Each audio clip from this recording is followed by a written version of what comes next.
사진을 한번 보시겠습니까? 제가 누군가 알아맞혀 보라고 말씀을 드리고 싶었는데 이름이 나와버렸습니다.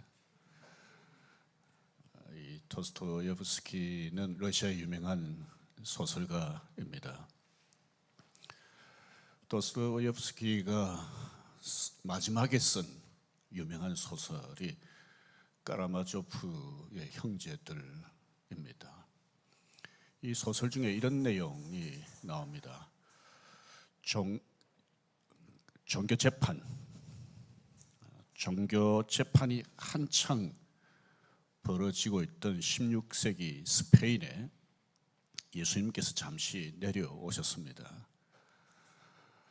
고난당하는 사람들 돌봐주시기 위해서였습니다. 많은 사람들이 예수님 때문에 하나님의 은혜를 경험했습니다.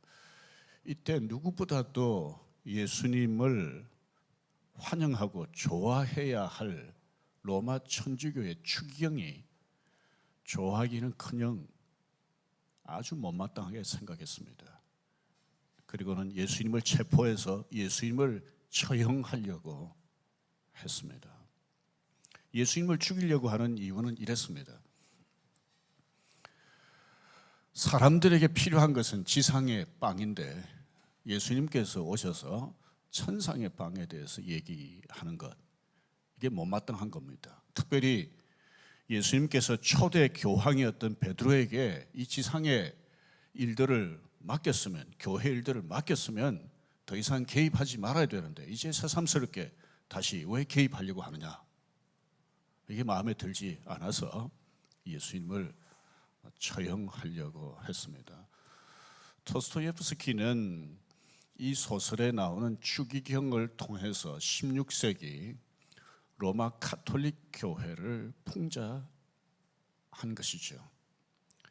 또한 19세기 도스토옙스키가 살았던 러시아 정교회도 풍자했고요. 더 나아가서 더 많은 지상의 빵을 갖고자 했던 탐욕스러운 인간을 풍자했습니다.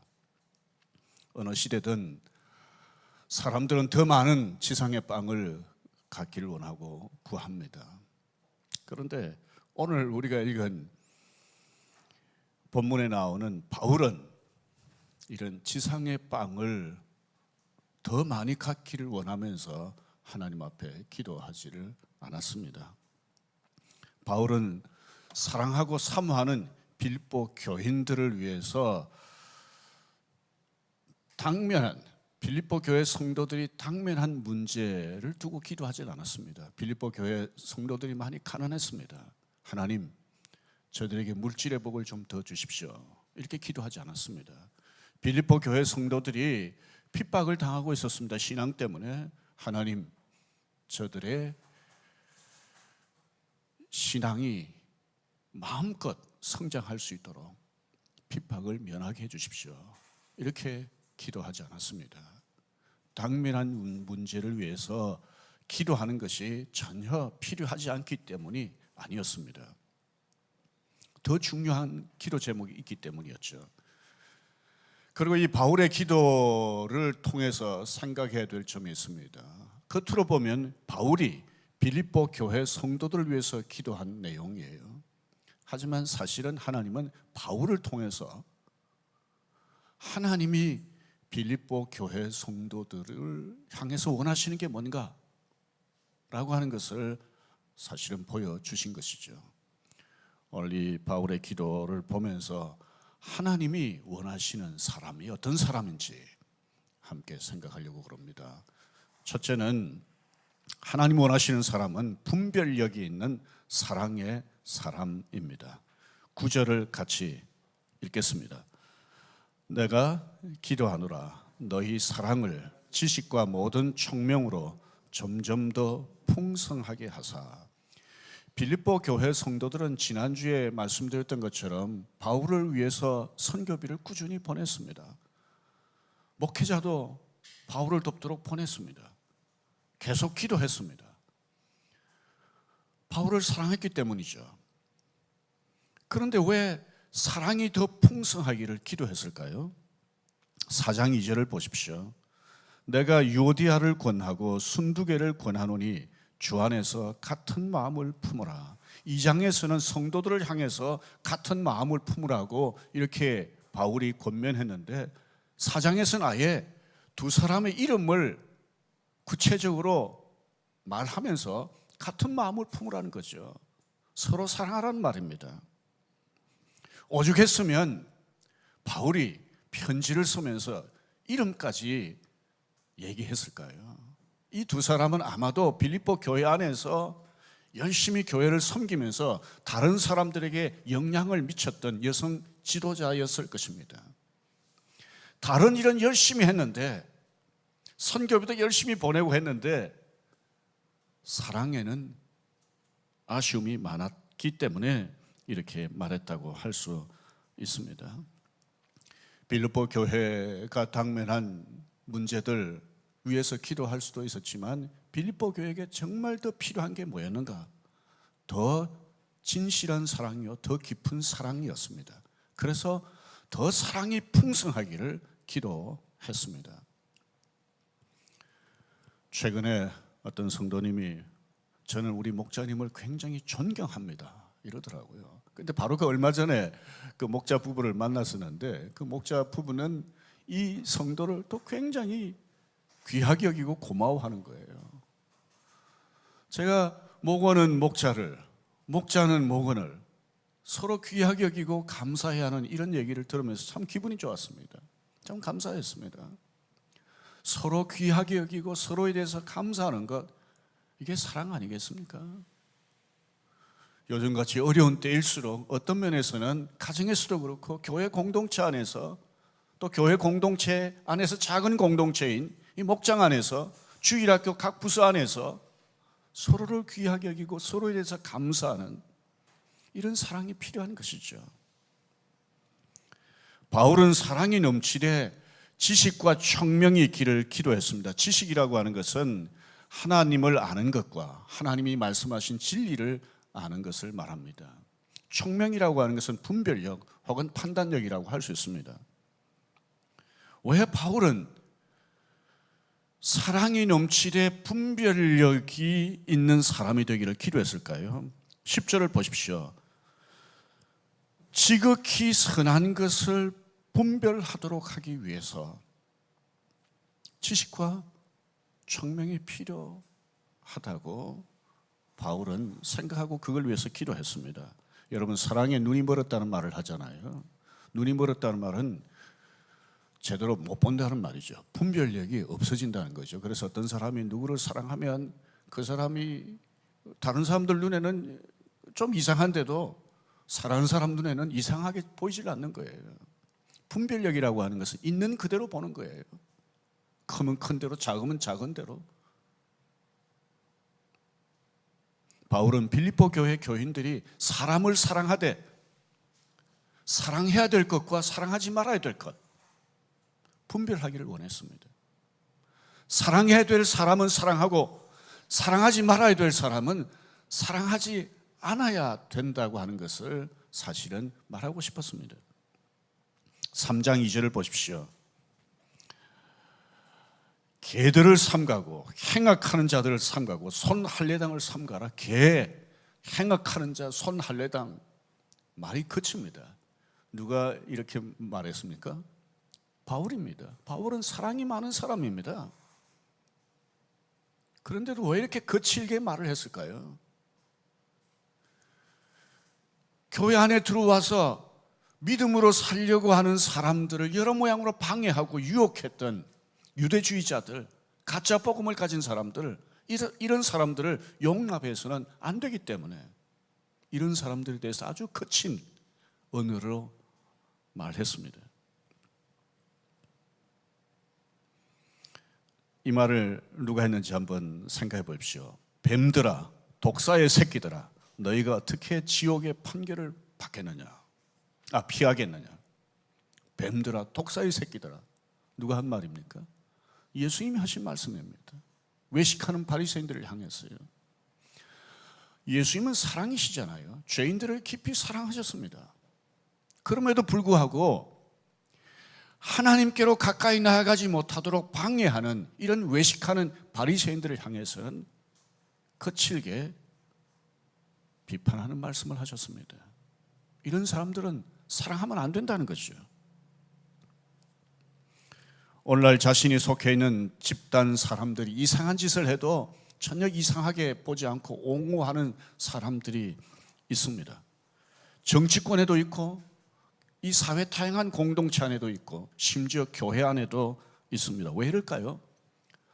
사람은 사랑은 하는데 분별력이 없기 때문입니다.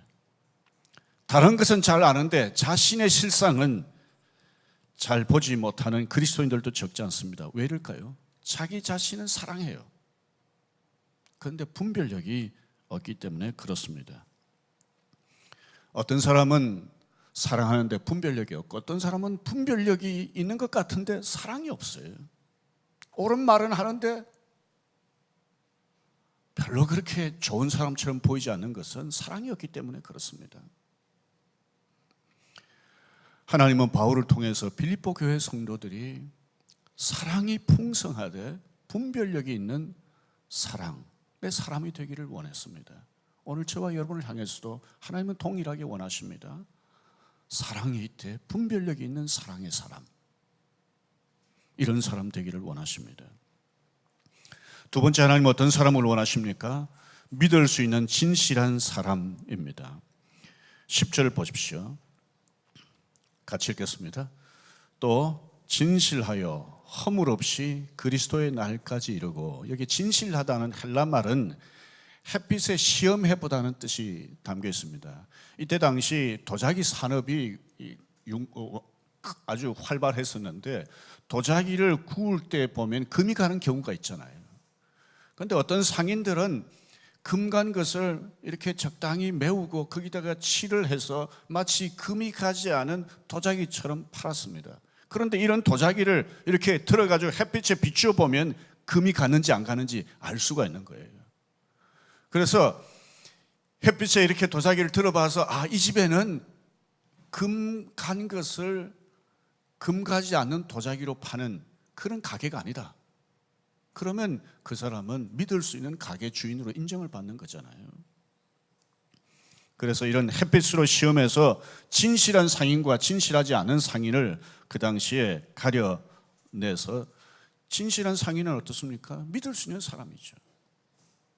허물 없음이라고 하는 것은 도덕적으로 부끄럽지 않는 행동을 가리킵니다. 그러니까 진실하다는 것은 마음에 좀 초점이 맞추어져 있다면, 허물 없음은 행동에 초점이 맞추어져 있는 표현이라고 할 수 있습니다. 10절 하반절을 보십시오. 또 이렇게 표현했습니다. 또 진실하여 허물 없이 그리스도의 날까지 이르고. 그리스도의 날이란 말은 예수 그리스도께서 다시 오시는 날입니다. 예수 그리스도께서 다시 오신다는 말은 이렇게 표현할 수 있어요. 심판하시는 날이다. 예수님 다시 오시면 심판하십니다. 그리스도 밖에 있는 사람들은 말할 것 없이 심판을 받지만 그리스도 안에 있는 사람들조차도 심판을 받습니다. 불신자들과 물론 다른 심판입니다. 하나님이 우리를 향해서 어떻게 살아오셨는지를 질문하시는 심판입니다. 그래서 바울은 그리스도의 날까지 진실하고 허물 없이 살아서 그리스도께서 오셔서 심판하실 때 그 그리스도 앞에서 잘했다고 칭찬받는 사람이 되기를 원했습니다. 오늘날에도 보면 장사하면서 속이는 사람들이 있습니다. 정치하면서 속이는 정치인들도 적지 않습니다. 사람들에게 들키지 않으면 괜찮다 이렇게 생각하는 거죠. 재판 과정에도 보면 어떤 사람 원고 피고 양쪽에서 서로 옳다고 주장합니다. 둘 중에 한쪽은 분명히 거짓말을 하는 거죠. 재판관이 다 알 수 없습니다. 하지만 하나님은 다 아십니다. 바울이 그리스도의 날까지 진실하기를 바란 것은 모든 것을 다 아셔서 나중에 판단하실 그 그리스도 앞에서 진실하게 살기를 바랐기 때문입니다. 그리스도의 날까지 진실하라는 것은 그리스도를 만나는 그날까지 계속 진실하라는 뜻이 담겨 있습니다. 가끔 왜 식당을 새로 열면 가보잖아요. 근데 정말 좋은 재료를 씁니다. 저도 요즘 우리 목사님들 만날 때 자주 가는 식당이 있습니다. 좋은 재료를 쓴다고 생각하기 때문에 그렇습니다. 좋은 재료를 쓰면 입소문이 나잖아요. 그럼 사람들이 점점 많이 옵니다. 그러면 계속 좋은 재료를 써야 될 거 아니에요.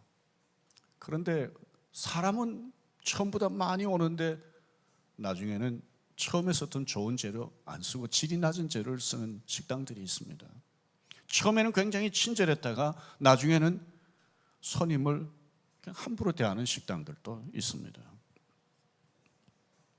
사람 관계도 이럴 수 있습니다. 처음에는 어떤 사람에 대해서 굉장히 진실하게 대하고 자기 마음에 있는 것을 다 내줄 것처럼 그렇게 귀하게 여기고 하다가 관계가 좀 좋아지고 깊어지면 어느 순간부터 좀 달라지는 사람들이 있잖아요.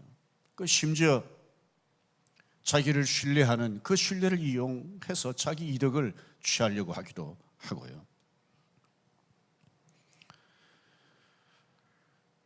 하나님은 저와 여러분들이 진실하고 흠이 없되 한결같이 언제까지요? 그리스도를 만나는 그날까지 계속되기를 원하십니다. 그리스도의 날이 바울이 기도했던 때보다 훨씬 더 가까워졌습니다. 인생을 오래 사신 분들은 훨씬 더 그리스도를 만날 날이 가까워졌다 이렇게 생각하셔야 됩니다. 쉽지는 않지만 그날을 준비하면서 사람들이 믿을 수 있는 진실한 사람으로 사는 저와 여러분들이 되십시다. 세 번째, 하나님 원하시는 사람은 성품과 삶으로 감동을 주는 사람입니다. 11절 같이 읽겠습니다. 예수 그리스도로 말미암아 의의 열매가 가득하여 하나님의 영광과 찬송이 되기를 원하노라.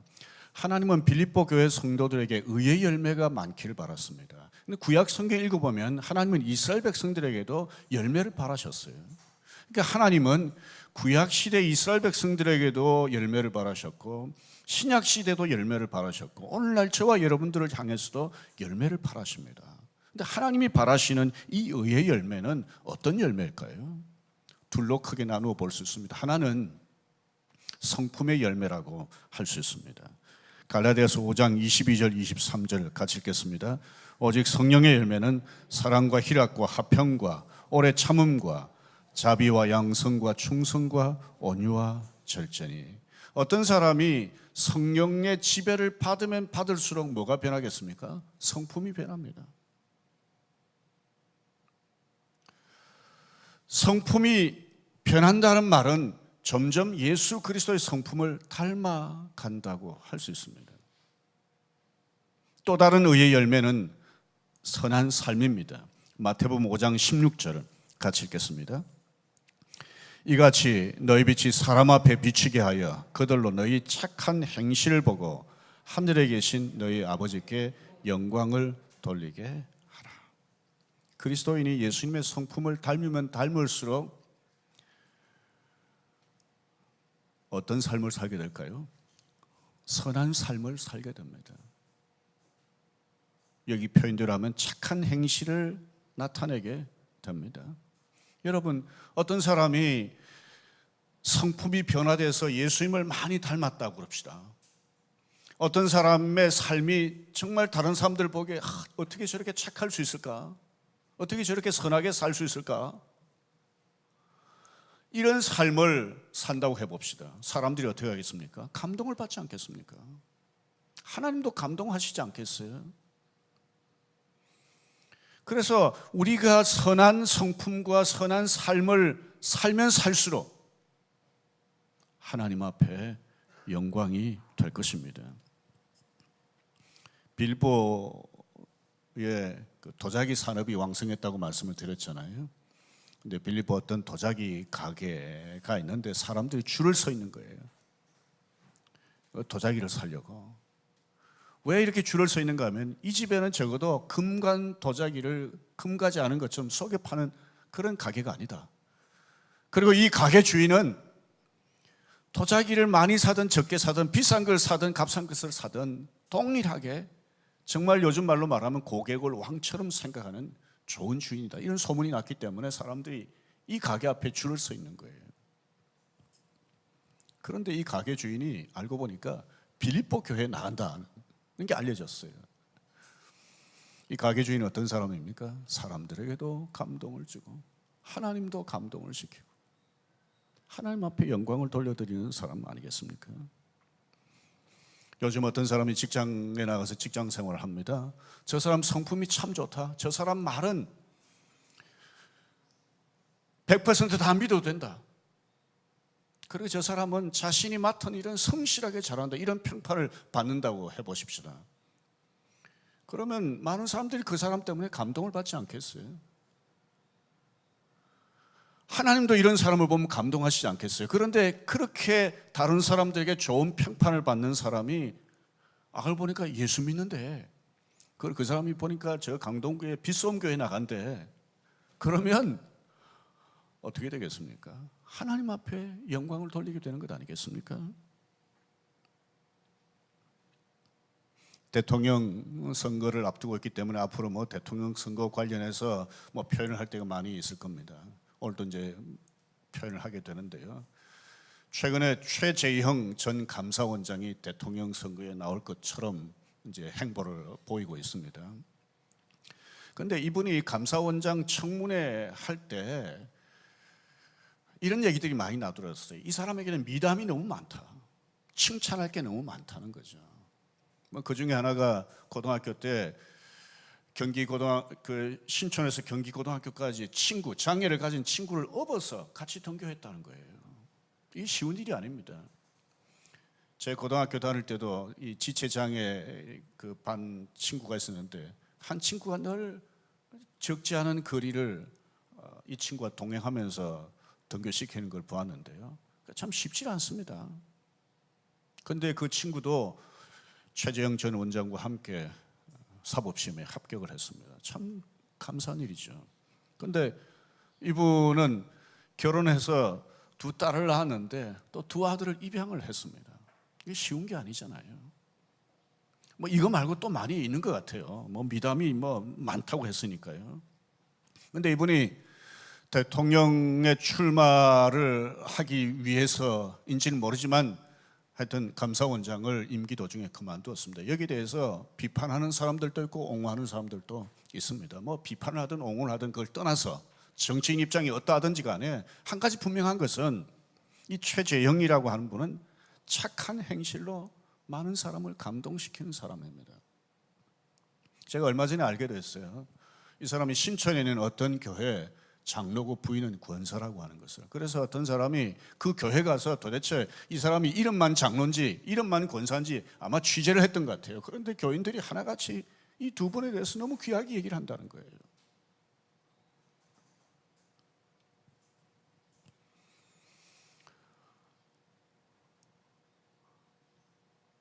최근에 보니까 이제 아예 최재형 전 원장이 교회 장로라고 하는 것을 이제 언론에서 얘기를 하기 시작하는 것을 보게 됐습니다.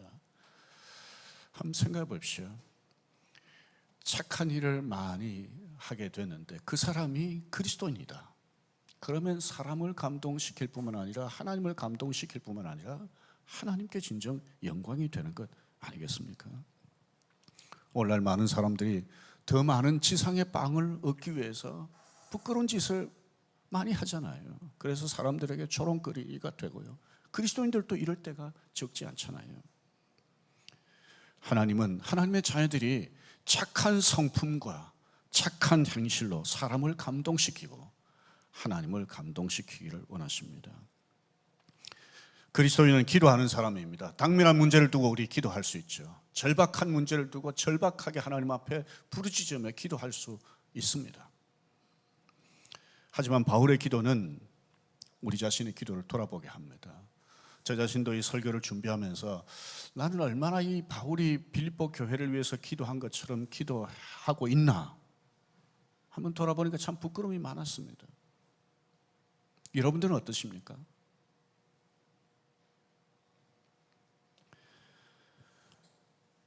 쉽지는 않지만 하나님이 바울의 기도를 통해 말씀하신 것처럼 저와 여러분들이 이렇게 기도하면 좋겠습니다. 그래서 점점 사랑이 풍성해지되 지식과 총명이 있는, 분별력이 있는 사랑의 사람으로 살아가는 저와 여러분들이 되었으면 좋겠습니다.